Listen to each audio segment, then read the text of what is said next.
Se você fechar o olho agora, você consegue me dizer onde estão seus braços e suas pernas?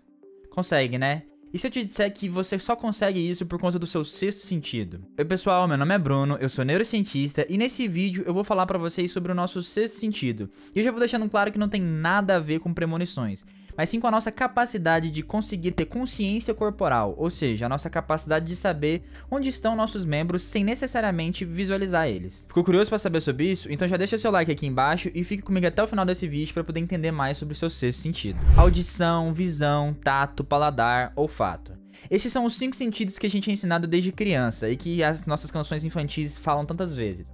Porém, existe um sexto sentido que é ignorado nessas canções e que na verdade é muito importante para o nosso dia a dia. Bem, o sexto sentido é conhecido como o sentido somatosensorial e essencialmente está relacionado com as sensações que o nosso corpo tem, além dessas sensações dos 5 sentidos, como as diferenças de temperatura, como a dor, como vibrações e até mesmo sobre as posições dos nossos membros, onde que o nosso braço tá, onde que a nossa perna tá.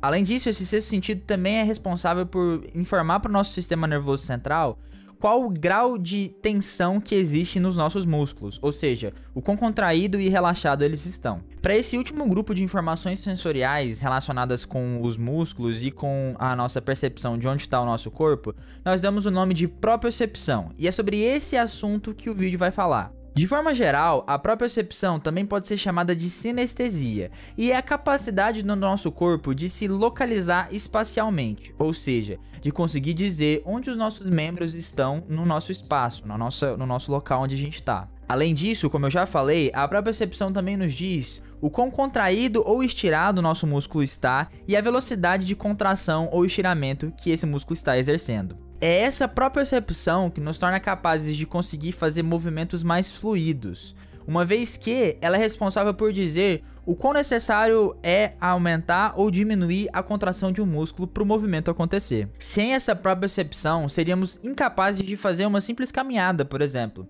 Porque, não sei se você já parou para pensar, a gente não precisa ficar raciocinando o quão contraído ou relaxado o músculo da perna precisa estar para a gente dar cada passo. É justamente a propriocepção que informa para o nosso sistema nervoso central o quão contraído ou relaxado esses músculos estão e qual a modulação que ele precisa fazer para realizar essa caminhada. Como vocês podem perceber, a propriocepção depende da relação entre o sistema nervoso central e alguns tecidos, como os nossos músculos, tendões e ligamentos. Dentro desses tecidos, nós temos órgãos chamados de proprioceptores. As terminações nervosas sensoriais se enrolam nesses proprioceptores e conseguem mandar informações para o sistema nervoso central sobre o estiramento e a contração do músculo e dos tendões e dos ligamentos. Por exemplo, os proprioceptores que ficam específicos nos músculos são chamados de fusos musculares. Essencialmente, quando o músculo é estendido, as fibras musculares são estendidas e, por conseguinte, as bobinas desses fusos musculares também estão estendidos, mandando a informação para o nosso sistema nervoso central de que aquele músculo está estendido.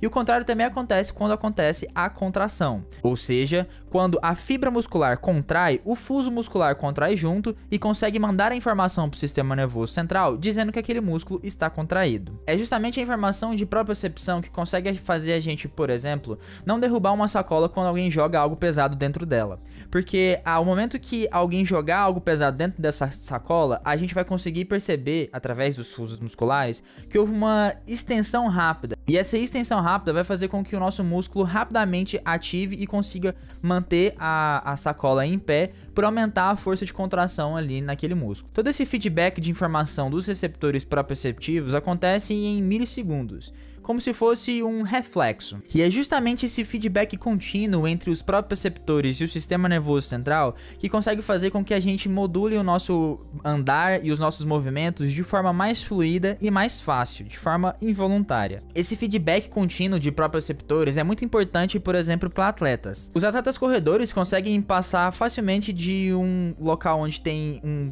chão macio, como uma grama, para um local de chão de concreto, que é bastante duro, sem necessariamente pensar nas diferenças de força que os músculos da perna dele precisam exercer para continuar o movimento de corrida. Mas o mais interessante é que diversos distúrbios de saúde conseguem afetar a nossa propriocepção. No livro O Homem que Confundiu Sua Mulher com um Chapéu, o neurologista Oliver Sacks conta sobre um caso de uma mulher que, por conta de uma polineurite aguda, tem uma total perda da propriocepção. Essa polineurite foi causada por uma infecção e essencialmente gerou danos nos proprioceptores dessa paciente. A partir dessa polineurite e da dificuldade da propriocepção, essa paciente precisou ter sérias readaptações na vida dela, uma vez que ela não conseguia realizar nenhum movimento do corpo dela sem que ela visualizasse. Então, por exemplo, quando ela precisava levantar da cama, ela tinha que olhar para a perna dela para conseguir movimentar e fazer se levantar, basicamente isso. Além disso, quando ela ia comer, ela precisava ficar olhando fixamente para a mão dela para não deixar o garfo ou a colher cair. Bem, com certeza agora vocês já devem estar se perguntando: e como é que é avaliada a minha propriocepção? Bem,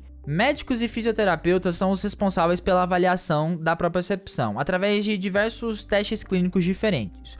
Um deles é o teste de Romberg. Esse teste de Romberg é utilizado para avaliar diversos aspectos do nosso sistema somatosensorial, como por exemplo o equilíbrio, um assunto que ainda vou trazer aqui no canal, e também sobre as nossas capacidades de processamento proprioceptivo, ou seja, a nossa capacidade de localização espacial dos nossos membros. Porém, existem diversos outros testes que os clínicos e os fisioterapeutas podem realizar para poder identificar qualquer problema que esteja acontecendo na sua propriocepção. Por isso, se você estiver tendo qualquer tipo de problema com realização de movimentos simples ou de manutenção do seu equilíbrio postural, eu recomendo que você vá no seu médico, que você vá no seu fisioterapeuta para poder conseguir fazer esses testes e conseguir identificar o mais cedo possível se estão ocorrendo alterações na sua propriocepção e possivelmente as causas dessa alteração. Bem, se você gostou de saber sobre o seu sexto sentido, especificamente da propriocepção, e conseguiu entender pelo menos um pouquinho sobre como ela funciona, eu peço para você que deixe seu like aqui embaixo e comente se você quer saber um pouquinho mais sobre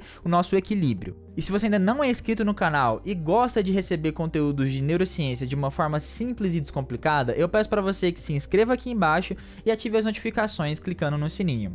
Muito obrigado pela sua atenção e até mais!